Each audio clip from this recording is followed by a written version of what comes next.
Irvin cuts short criticism of Deion Sanders in no uncertain terms. When Pro Football Hall of Famer Irvin speaks about Deion Sanders, there's rarely any hesitation, and this time, there was none at all as he forcefully shut down criticism of his longtime friend.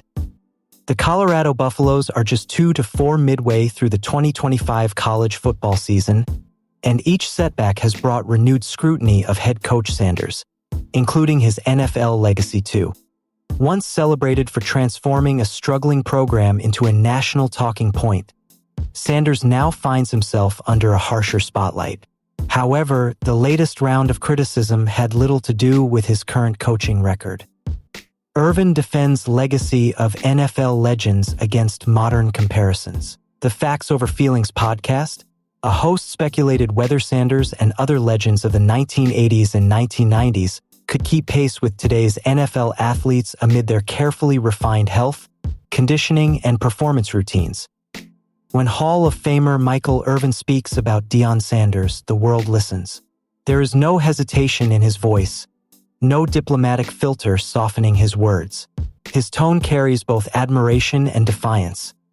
The unmistakable voice of a man standing up for a brother who helped define an era of football greatness.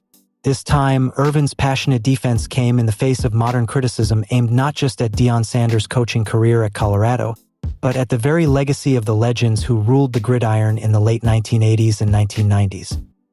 The Colorado Buffaloes, under Sanders' leadership, have stumbled to a 2 to 4 record midway through the 2025 college football season. Each loss has amplified the noise surrounding Coach Prime, critics questioning his methods, his message, and even his credentials. For some, the same charisma and confidence that once electrified college football now feel like a lightning rod for controversy. Yet for Irvin, none of that matters, because beyond the records, the stats, and the scrutiny, there remains something sacred, the unshakable legacy of a man who changed football forever. And when someone dares to challenge that, Irvin does not stay silent. The spark came from the Facts Over Feelings podcast, where one of the hosts posed a bold, some would say reckless, question. Could players from the 1980s and 1990s truly compete with today's finely tuned NFL athletes? The discussion quickly turned to Deion Sanders. The host suggested that prime time might have been an alien dropped into the wrong time, implying that his competition wasn't nearly as athletic or sophisticated as the players of today. It wasn't just speculation, it was a shot at an entire generation.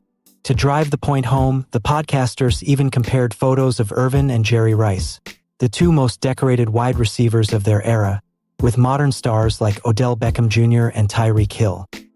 It was the kind of flashy, click-driven content that thrives in today's social media age, but for Irvin, it crossed a line.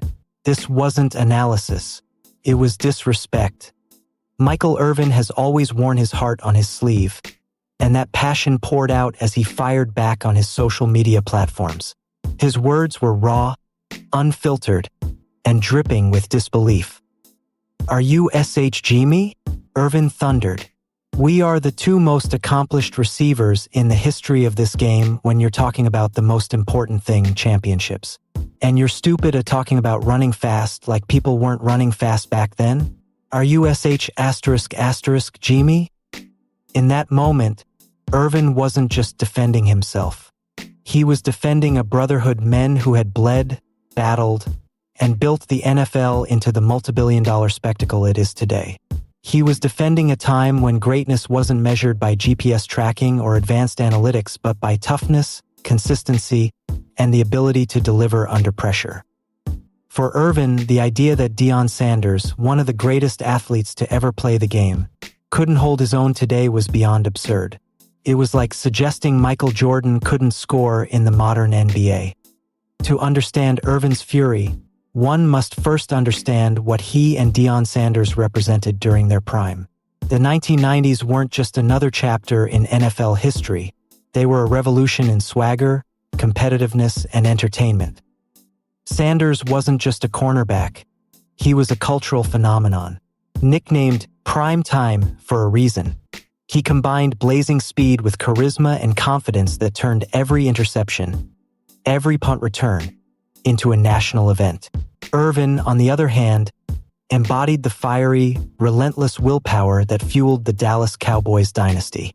Together, even as rivals, they helped redefine the NFL as not just a sport but a stage.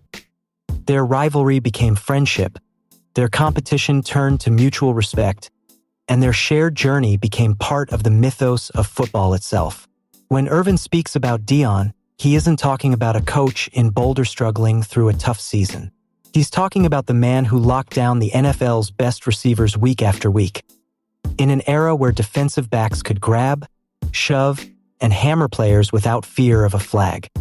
Irvin's defense of his generation isn't just about pride. It's rooted in football truth. The style of play during the 1980s and 1990s was brutally physical. Defensive backs were allowed to press, bump, and bully receivers all the way down the field. Offensive players didn't get the protection they do today. Hits across the middle were savage, and quarterbacks often threw passes knowing their receiver might pay the price with a hit that would draw an ejection in the modern game. As Irvin has often said, you didn't survive back then by being soft. You survived by being great. Today's players are stronger and faster, yes, but they also benefit from a game engineered for safety and offense. The rules now favor scoring, speed, and flash, things that make the highlight reels explode but also protect players from the punishing physicality that defined the old NFL. That's why comparing eras is nearly impossible. And that's exactly why Irvin's anger carries such force, because the argument that modern athletes would outshine Sanders or Irvin ignores what those men endured. It dismisses the grit, the pain, and the sheer willpower it took to thrive when the field itself felt like a battlefield. As Deion Sanders now navigates the choppy waters of college coaching, his aura remains unchanged. He's still prime time, but now his mission is different. Instead of locking down receivers, he's molding young men, teaching them not just how to play, but how to believe in themselves when the world doubts them. His time with the Colorado Buffaloes has been both celebrated and scrutinized. After a dazzling first season that reignited college football spotlight on Boulder, 2025 has proven far more challenging. Injuries, depth issues, and the relentless pressure of expectations have all tested his resolve. Yet even amid the turbulence, Sanders remains a beacon of energy and motivation. To Michael Irvin, that's what makes him a legend. Not just his stats, but his ability to face criticism with the same fire that once made him a star. When Irvin defends Deion Sanders, it's more than loyalty, it's personal. Their shared journey from NFL superstardom to life beyond the game has created a bond deeper than competition. They've both faced critics who said their time was over, their methods outdated, their voices too loud. And yet, both have continued to shape football's culture in ways that numbers can't quantify. In Irvin's eyes, Sanders' legacy isn't just about interceptions or coaching records. It's about impact, how many players he's inspired, how many young men see themselves in his story, and how his presence continues to elevate the game's energy. Prime changed the way we saw ourselves, Irvin once said in an earlier interview. He made us believe we could be great and look great doing it. He didn't just play football, he turned it into an art form. The next chapter of Sanders' story comes this Saturday, October 11th, when the Colorado Buffaloes face the Iowa State Hawkeyes, the same university where women's basketball icon Caitlin Clark made her name. Kickoff is set for 3:30 p.m. Eastern Time, 12:30 p.m. Pacific Time, on ESPN. The Buffaloes enter the matchup after a tough 35-21 loss to TCU on October 5th, a game that underscored both their potential and their growing pains. Now sitting at 2-4 overall and 0-3 in Big 12 play, Colorado's challenge isn't just winning games. It's proving that Sanders' message still resonates in the locker room and beyond. Irvin believes it does.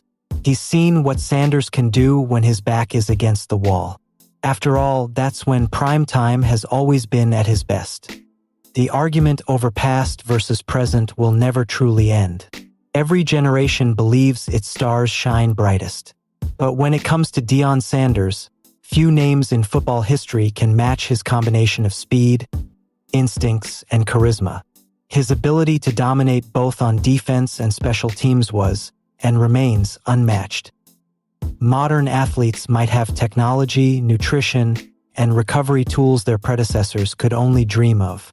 But what Sanders, Irvin, and their peers had was raw, unfiltered greatness, the kind that doesn't fade with time. Irvin's fiery rant wasn't about nostalgia. It was about respect for the men who built the game brick by brick, hit by hit, highlight by highlight. It was about reminding today's world that greatness doesn't need comparison. It just needs recognition.